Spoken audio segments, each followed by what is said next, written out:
Assalamualaikum warahmatullahi wabarakatuh.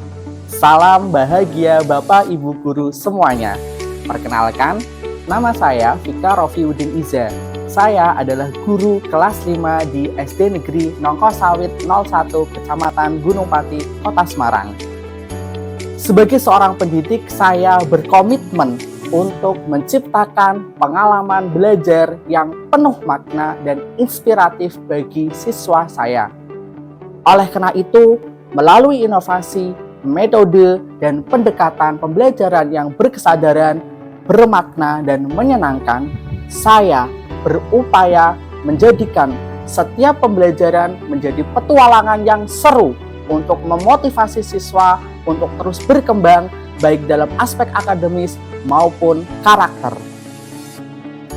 Pada kesempatan kali ini, saya akan berbagi best practice pengalaman mengajar saya yang menerapkan pembelajaran inovatif Pri-Semar, yaitu pembelajaran mendalam dengan metode mini riset berbantu STEM pada materi ekosistem berbasis potensi lokal Semarang. Saya memilih metode dan pendekatan ini karena menurut teori perkembangan kognitif Jean Piaget, anak di usia 7 hingga 11 tahun mereka memiliki kemampuan berpikir secara logis tentang benda-benda konkret, tetapi belum bisa menangani konsep abstrak dengan baik. Oleh karena itu, siswa memerlukan objek fisik untuk memahami materi pelajaran. Hal itu juga diperkuat dengan teori behaviorisme dari Berner tentang discovery learning, bahwa siswa akan menemukan konsep pembelajaran melalui eksplorasi. Pembelajaran mendalam dengan metode mini riset berbantu STEM pada materi ekosistem berbasis potensi lokal Semarang ini memfasilitasi siswa untuk dapat belajar dengan berkesadaran, bermakna, dan menyenangkan. Karena dalam proses kegiatannya, siswa diajak mengidentifikasi, merumuskan masalah, mencari sumber literasi, mengobservasi, dan melakukan eksplorasi, menganalisis, serta mengekspresikan data dan informasi yang telah diperoleh selama proses pembelajaran dalam bentuk produk sebagai laporan sederhana.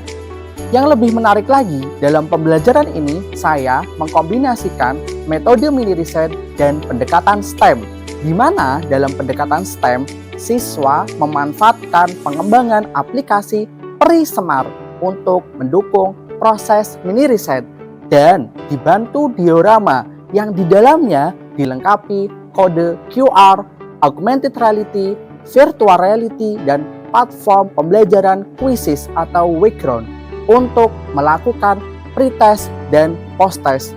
Penasaran bagaimana prosesnya? Yuk ikutin saya!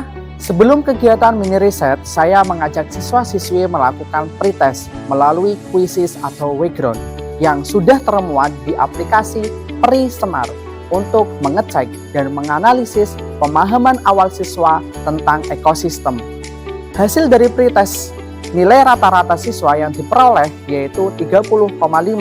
Hal ini menunjukkan bahwa pemahaman siswa terhadap materi ekosistem masih kurang.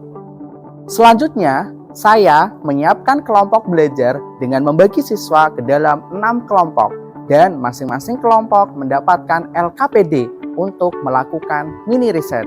Di dalam LKPD sudah dilengkapi kode QR aplikasi Pri-Semar, kode QR augmented reality dan virtual reality yang dimanfaatkan siswa untuk mengeksplorasi informasi dan konsep awal tentang ekosistem secara digital sebelum melakukan eksplorasi secara langsung. Bapak Ibu, lalu bagaimana sih melakukan mini riset? Langkah pertama, siswa mengidentifikasi masalah potensi lokal seperti sawah, sendang, dan kebun. Melalui aplikasi Pri-Semar dan diorama yang di dalamnya juga dilengkapi augmented reality, virtual reality, serta miniatur rumah 3 dimensi bersumber listrik dari panel surya untuk menjembatani siswa mengamati berbagai konsep ekosistem.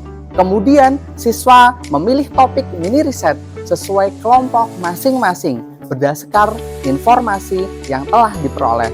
Unsur teknologi pada tahap ini dikembangkan pada diri siswa. Langkah kedua, siswa merumuskan masalah, menentukan tujuan, dan mengidentifikasi perlengkapan yang dibutuhkan untuk melakukan mini riset secara sederhana pada LKPD yang sudah disediakan. Langkah ketiga, siswa mencari sumber literasi melalui aplikasi Perisemar. Siswa mencari literatur bacaan baik berupa buku maupun video. Selanjutnya, langkah keempat, melakukan observasi dan pengamatan lapangan secara langsung untuk pengumpulan data melalui LKPD yang disediakan. Setiap kelompok menggambar dan mencatat serta memasukkan data hasil pengamatan secara langsung. Pada tahap inilah unsur sains dan matematik dikembangkan pada diri siswa.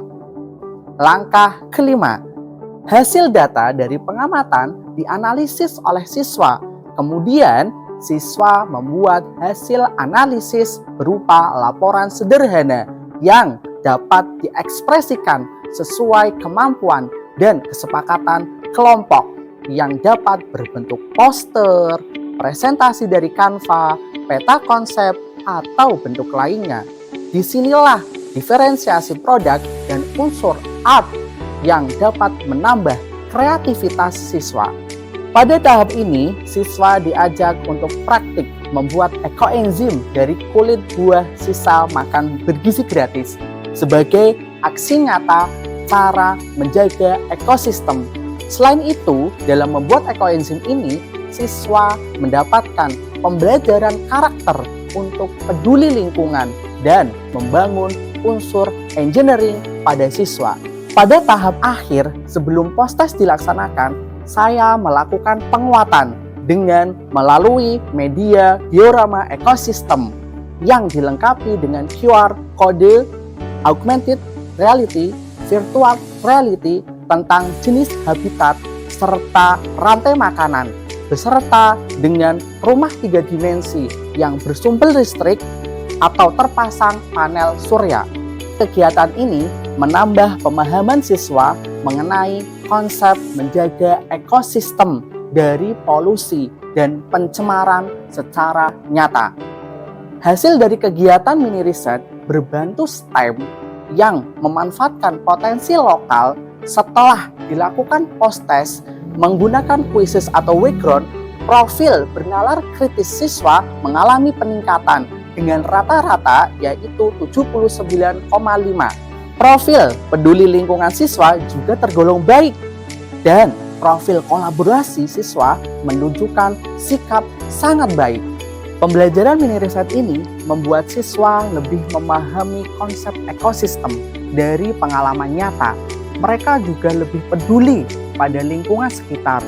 Guru pun lebih mudah membimbing karena pembelajaran berjalan sesuai minat dan rasa ingin tahu siswa.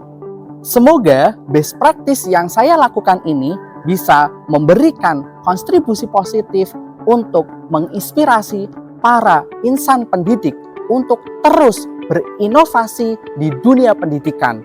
Dan mari kita bersama-sama berupaya mendidik dengan tulus sepenuh hati untuk hadir secara utuh dan sadar penuh dalam menjadikan generasi masa depan yang kritis, kreatif, kolaboratif, dan berakhlak mulia demi mewujudkan Indonesia Emas tahun 2045.